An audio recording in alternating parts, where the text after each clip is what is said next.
गांव के लोग हमारा आंखें खोलो, ये क्या हुआ, अब बताओ कहाँ है चोर। उन्होंने कहा पता लग गया हो। अब वो साधु धीरे धीरे चल रहा है, पहले भाग रहा था, क्योंकि चोर का पता लग गया चोर कहाँ है। शमशान में आके बैठ गया साधु। लोगों ने कहा, गांव के लोगों ने, कि महाराज यहाँ तो चोर है ही नहीं, आप यहाँ कहाँ ले आए हमको। बोले यहीं आएगा, अभी नहीं, 4 दिन के बाद, 40 दिन के बाद, कभी भी आएगा, यहीं शमशान में ही आना पड़ता है, यहीं लौट कर आना पड़ता है, यहीं पे आएगा। कंबल वाला साधु मेरा कैरेक्टर है ये बड़ा जबरदस्त। मुझे काम निकालना हो, कंबल वाला साधु मेरे काम में आ जाता है, मेरे काम में कंबल वाला साधु आता है। जब मुझे सहज होना हो, यहीं आएगा। ये क्या वैराग्य है, लीजिए, एक पल में शांत हो गया मन। कागज में न धरे रहे ये शब्द। अब आध्यात्मिक प्राणी कि केवल किताबों में, पुस्तकों में, धर्म ग्रंथों में ही न छपे रह जाएं, ये वाणी विलास न बन जाए, ये आध्यात्मिक वाक सौरभ में वाक व्यंजना न बनी रहे। प्रयोग भी कीजिए। दिन में तो दिया किसी काम का नहीं है, याद भी नहीं रहती उसकी। मैंने तो गांव का जीवन जिया है, तो दिन में जो दिया और डिबरी और लालटेन जो हमने जलाई, और भी हमारे समय में तो बड़ी एक फैंसी लैंप आ गई थी, तो वो जो मिट्टी के तेल से जलते थे, कैरोसिन से। अब वो डिबरी डिब्बी भी छोटी वाली हल्की सी, और वो भी कोटे से मिलता था, कैरोसिन भी, मिट्टी का तेल भी, बड़ी महंगी चीज थी, लाइन में लग के उसे लो।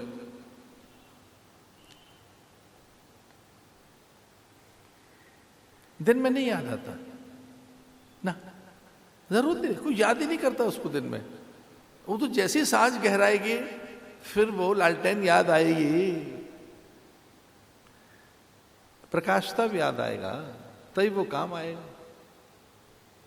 तो बहुत नीचे का जो मन है, जिसे हमने समझ रखा है, वहां भी मन है, प्रखरता है, मौन है, वो अभिव्यक्ति मुखर नहीं है। मौन पत्थर में भी थोड़ी सी जागृत होती है, वनस्पतियों में और अधिक पशुओं में, पर सर्वाधिक जहां चैतन्य है वो मनुष्य है।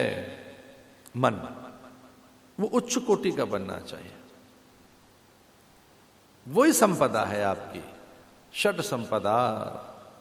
वेदांत में आए जो षट संपत्ति है, ये इसको ही संभाल के रखो। और ये षट संपत्ति समदम विवेक वैराग्य मुमुक्षा श्रद्धा समाधान उपरति, ये अभ्यास से आती है, इसका अभ्यास करना चाहिए।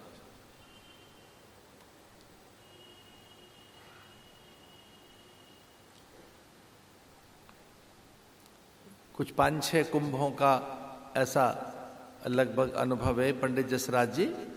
अब तो खैर वो नहीं रहे, तो ये हमारा सद्भाग्य है, हमारे पुण्य अच्छे हैं कि हमें कुंभ में उनकी संगति मिलती थी पंडित जी की। कभी कभी तो 5-5 दिन 10-10 दिन रहते थे पंडित जी, रह रहे मेरे वाले ही कैंपस में रहते थे। और कई बार तो ऐसा होता कि मैं 2:30 बजे बिस्तर पर गया हूँ, 3 बजे। कुछ तो रातें ऐसी होती हैं कि मुझे बिस्तर ही नहीं मिलता। सन्यास हो साधुओं का तो 4-5 तो वैसे बच जाते हैं। बस आए अपने कक्ष में कि स्नान किया और लोग फिर से निकल पड़े दिन भर के अन्य दायित्वों के निर्वाह के लिए। पर प्राय 3-4 बजे हर रात हमने देखा, वो प्राय उनका कमरा भी मेरे आसपास ही रहता था कि आवाजें आ रही हैं, रियाज कर रहे हैं पंडित जी।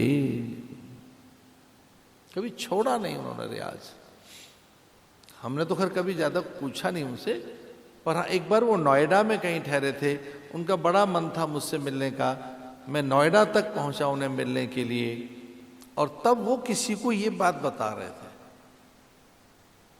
कि ये बिना रियाज के, रियाज माने अभ्यास के, चीजें हाथ नहीं आएंगी। यतनो अभ्यास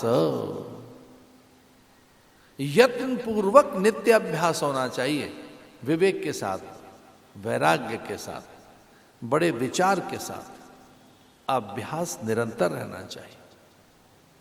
तब कहीं आपका अच्छा मन बनेगा, उदार मन बनेगा, बड़ा मन बनेगा फिर। और आपके पास बड़ा मन नहीं है तो ये प्रगति नहीं हुई आपके।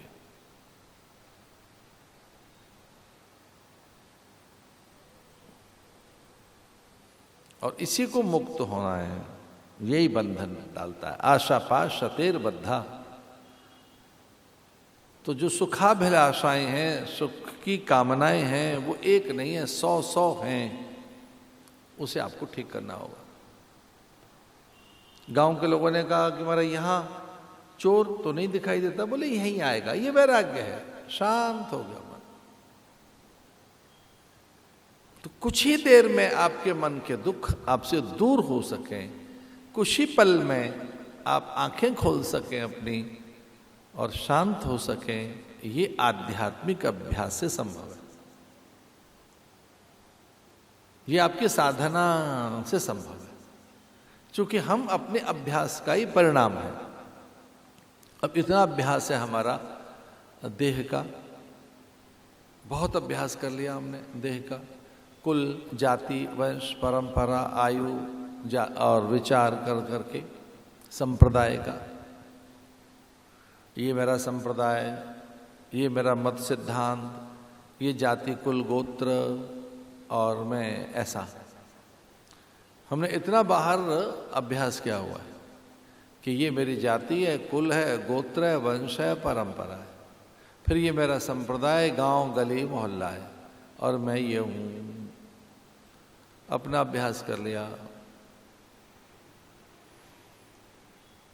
एक महात्मा मुझे बहुत याद आते हैं, उनका नाम था विद्यानंद विदेह। मैंने देखा नहीं कभी उनको, कभी नहीं जी। हाँ, थैंक यू।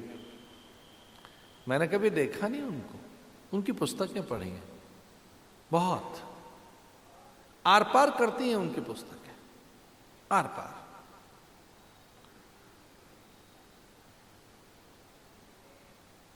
उनकी एक पुस्तक के विचार का एक अंश बता रहा हूं आपको, कि जिस दिन भी आपको समझ आएगी दूसरों पर दोष नहीं दोगे,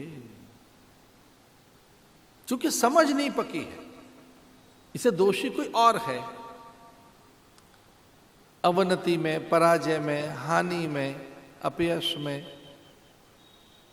दोषी कोई और है, आप नहीं।